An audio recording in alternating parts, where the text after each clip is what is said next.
अब हम आपको जिहाद और इस्लाम का वो सही अर्थ दिखाना चाहते हैं जिससे हमारे देश के मुसलमानों को और आप सबको हमेशा दूर रखा गया है। दुनिया का कोई भी धर्म हिंसा को बढ़ावा नहीं देता, इस्लाम भी नहीं देता। इसलिए किसी भी मजहब के बारे में किसी नतीजे पर पहुंचने से पहले हमें उसके सिद्धांतों के बारे में जरूर पता होना चाहिए। इस्लाम ने हर मुसलमान के लिए कुछ खास कर्तव्य बनाए हैं।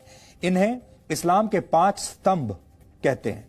इस्लाम का पहला स्तंभ है शहादा, जिसका शाब्दिक अर्थ है घोषणा करना या गवाही देना। हर मुसलमान का कर्तव्य है कि वो इस बात की घोषणा करे कि अल्लाह के सिवा कोई और परमेश्वर नहीं है, यानी वो सिर्फ और सिर्फ अल्लाह में ही अपना भरोसा रखेगा। दूसरा स्तंभ है सलात, फारसी में इसी को नमाज भी कहते हैं। इस्लाम कहता है कि हर मुसलमान के लिए दिन में 5 बार नमाज पढ़ना जरूरी है। इस्लाम का तीसरा स्तंभ है ज़कात, आप इसे साल में 1 बार किया जाने वाला दान भी कह सकते हैं। हर मुसलमान के लिए जरूरी है कि वो अपनी आय का, अपनी आमदनी का एक हिस्सा जरूरतमंदों को दान जरूर दे, चैरिटी करे अंग्रेजी में अगर आप कहें तो। इस्लाम का चौथा स्तंभ है सौम, इसे रोजा रखना भी कहते हैं। इस्लाम में कहा गया है कि रमजान के महीने में हर मुसलमान के लिए रोजा यानी व्रत रखना जरूरी है। हिंदू उसे व्रत कहते हैं और इस्लाम में उसे रोजा कहा जाता है। और आप लोगों को पता भी होगा इस समय रमजान का ही पवित्र महीना चल रहा है। इसी तरह हज को इस्लाम का 5वां स्तंभ माना जाता है। हर मुसलमान का यह कर्तव्य है कि अगर वो मक्का जाने का खर्च उठा सकता है तो जीवन में कम से कम 1 बार उसे हज जरूर जाना चाहिए। यह तो ही इस्लाम के 5 स्तंभों की बात। जिहाद को इस्लाम का 6ठा स्तंभ माना जाता है। जिहाद का शाब्दिक अर्थ है पवित्र युद्ध, लेकिन जिहाद की परिभाषा को हमेशा गलत तरीके से पेश किया गया है। इस पवित्र युद्ध को धर्म युद्ध बताकर दुनिया भर में इसका गलत इस्तेमाल होता है। आतंकवादी हिंसा और दहशत फैलाते हैं और खुद को जिहादी कहते हैं।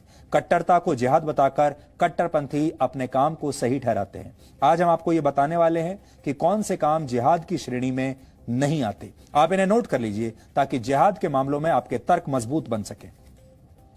अगर किसी के ऊपर इस्लाम कबूल करने के लिए जबरदस्ती की जाए तो इसे जिहाद नहीं कहा जा सकता। अगर किसी देश या क्षेत्र पर कब्जा जमाने के लिए उस पर हमला किया जाता है तो इसे भी जिहाद नहीं कहेंगे। इसी तरह अगर आर्थिक फायदे के लिए किसी इलाके पर हमला किया जाता है तो यह जिहाद नहीं है। सिर्फ अपनी ताकत का प्रदर्शन करने के नाम पर, लीडर की ताकत का प्रदर्शन करने के नाम पर हिंसा को जिहाद नहीं कहा जा सकता।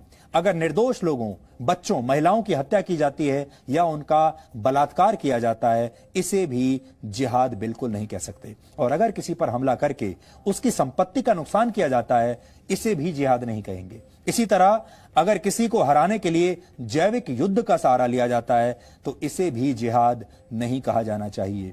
जिहाद ही नहीं, इस्लाम में तो साधारण युद्ध के लिए भी कई सख्त नियम हैं और इन नियमों का पालन न करना गुनाह माना गया है। पहला नियम यह है कि आप युद्ध की पहल खुद नहीं कर सकते। यह युद्ध किसी बादशाह या सुल्तान के निर्देश पर नहीं बल्कि सिर्फ किसी धार्मिक नेता के कहने पर ही शुरू किया जा सकता है। ये नियम ये भी कहते हैं कि युद्ध में दुश्मन को भी पूरा सम्मान देना चाहिए और दुश्मन सैनिकों के साथ न्याय करना चाहिए। दुश्मन सेना के घायल सैनिकों का इलाज उन्हें अपना सैनिक मानकर करना चाहिए। युद्ध जितनी जल्दी हो सके उसे समाप्त करना चाहिए। अगर दुश्मन शांति की पहल करे तो फौरन युद्ध विराम की घोषणा कर देनी चाहिए। युद्ध के दौरान कुओं या पानी के स्रोतों में जहर डालना बिल्कुल प्रतिबंधित है। आधुनिक युद्ध की भाषा में कहें तो रासायनिक या जैविक हथियारों से हमला करना गुनाह माना गया है। जिहाद की परिभाषा को सदियों से हमेशा गलत तरीके से पेश किया जाता रहा है और इसी का नतीजा है।